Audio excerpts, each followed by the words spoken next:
Any student of colonial history will confirm that perhaps the smartest decision that the British made was the Lagos-Kano rail, an amalgamation of the Lagos-Ibadan and the Baro-Kano rail in 1912. This sparked off the creation of other rail routes across the country, such that by 1930, there was a unified rail system in 4 districts. Following the Lagos-Kano plot, the rail routes were to move goods and commerce from the Nigerian hinterland to the coast for export. So the Western District tapped agricultural produce such as cocoa for export. The Northern District focused on the traffic of groundnuts and cotton, while the Northeast headquarters in Bauchi and the Eastern District with headquarters in Enugu developed the coal region and the evacuation of oil palm and palm produce. I've taken this very quick historical digression to demonstrate that any serious planning of local and international commerce in Nigeria must take the Lagos-Kano connection seriously, especially its catalytic role for commerce across the country. This is why Their Excellencies, the governors of Lagos and Kano, deserve our profound commendation for this landmark gathering. This summit, for the first time, brings together 2 of Nigeria's most demographically significant states and its main centers of commerce, with a combined share of 37% of our national GDP, to explore opportunities for leveraging their individual and combined economic potentials for the benefit of their citizens and the entire country. As salespeople will say, this is truly a buy one, get one free opportunity for investors, policymakers, and all who have a stake in the economic future of Nigeria. It's not out of place to say that by virtue of their commercial and demographic importance, where Lagos and Kano go, so Nigeria follows. The clout of the 2 cities extends beyond the borders of Nigeria. Lagos is arguably the most important coastal city in all of Africa, just as Kano has historically served as a major crossroad on the trans-Saharan trade route that stretches into the Mediterranean. Years doing so. I think Lagos and Kano states have, by this collaboration, understood a cornerstone federal government's economic recovery and growth plan, namely the leveraging of synergies among states and the private sector. The strategic role of the federal government is to create an environment for commerce, beginning with the provision of infrastructure. For us, what this means, especially in the context of the Lagos and Kano collaboration, is the refurbishing of the narrow gauge Lagos to Kano rail, the concession to General Electric, which proposes to invest almost $2 billion in ensuring that the rail route is effective for the movement of cargo from the Apapa port to Kano. Similarly, we're investing in a Lagos to Kano standard gauge line. The Lagos-Ibadan portion of that is expected to be ready by the end of this year. Also, we have budgeted 80 billion naira for the development of special economic zones in the 6 geopolitical zones of the country. Part of the plan is to develop Nigeria as the garment manufacturer to the world, using the Lagos SEZ as a garment manufacturing hub, especially because we have become cost competitive, as has been pointed out, with higher costs of production due to higher wages in China. So most of the so-called sunset industries in China are looking for a destination. And it is clear that Lagos is that destination, but there is a natural synergy between the textile industry in Kano, which had before now declined due to unfair competition from cheap Chinese imports. So we expect to see the resuscitation of the Kano textile industry in response to the garment manufacturing demand in Lagos. Power has remained a major cost factor and an inhibitor for the expansion of industrial activity in Nigeria.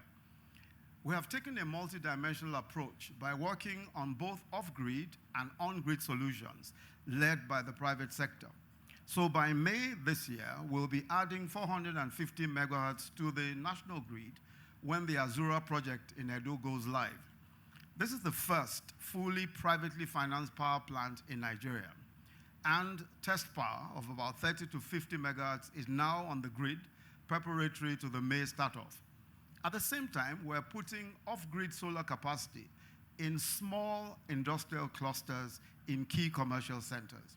In collaboration with the Kano State government, we are, with a wholly owned Nigerian company, installing a solar standalone system to power the Sapongari market. When completed, it will provide power for 12,000 of the shops and enterprises there. At the moment, it's providing power to about 1,000 shops. The assembly plant for the system itself is in Kano. In Lagos, we're looking at possible power solutions also for the printers in the Shomolu printing cluster. As I said, our emphasis is on small business. The interventions that we're trying to make is on small business clusters. And in collaboration with the Lagos State government and the private sector owner of the IPP at Marina, we're building a distribution network that will take metered power to the Sura market. In our area market in Aba, we are working with a wholly owned company to supply power to our area market's 31,000 through a dedicated gas-fired IPP. Now, this is already the largest SME hub in West Africa. All these are locally manufactured, and electricity will be 20% cheaper than what they currently pay. We expect that in the next few months, mobile payments will come on stream. In other words, people will be able to make payments from their mobile phones. And we expect that this will greatly assist the retailing of power to small businesses, amongst other businesses. At the moment, there is a 4% charge on payment platforms for making these kinds of payments. But once we get mobile systems going, mobile payment systems going, that charge will, of course, become much more competitive. Lagos have also proved that the federal system we operate of state is not necessarily meant to make states islands unto themselves, also to strengthen our corporate and national commercial appeal. Both states are the frontline states in the ease of doing being implemented by the Presidential Enabling Business Environment Council, which I have the privilege of chairing. Not only are both key members of the council, they've also demonstrated remarkable support and collaboration since the reform started. By working together, we achieved reforms in the processes around the issuance of construction permits and the registration of property. On account of these reforms and others, as you've heard, we were last year adjudged by the World Bank as one of the top 10 most improved economies in the world. PEBEC is thankful for this enthusiasm and collaboration of Governors Akinwumi Ambode and Abdullah Omar Ganduje and the administration, and all of the support they've shown for the work of PEBEC. And it is that same enthusiastic collaboration that is being manifested today in this first of a kind joint economic and investment summit. This year, we're working again collaboratively to achieve reform of enforcing contracts, registering property, and the issuance of construction permits. Success in these areas will put us firmly on the path of achieving our goal of being a top 100 economy by 2020. Permit me to take a quick peek into the future, which, as is often said, is already here with us. One of the key drivers of economic prosperity is competition. In this case, competition among subnationals or states and nations. As the world becomes flatter with technology, that will become even more the case. One great example comes to mind of how this competition might play out. In 2017, just last year, Amazon, the American retail and technology giant, announced plans to open a second headquarters in North America. What was interesting was that instead of making the decision entirely an in-house one, as companies usually do, Amazon chose to let the cities across the United States, Canada, and Mexico bid for what you might call the hosting rights for the headquarters too, as the project later came to be known. More than 200 cities submitted bids, and Amazon announced a short list of 20 cities just last month. A final announcement of the winning city is now pending. I'm not so sure whether Kano and Lagos also put in their bids. The city that, why is all this important?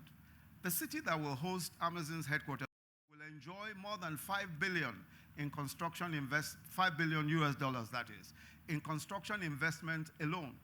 Not to talk of tens of thousands of direct jobs and indirect jobs that Amazon will bring to the city, and the multiplier effect on local transportation, on hospitality, entertainment, and additional investments that other companies will bring because of Amazon's presence in the city.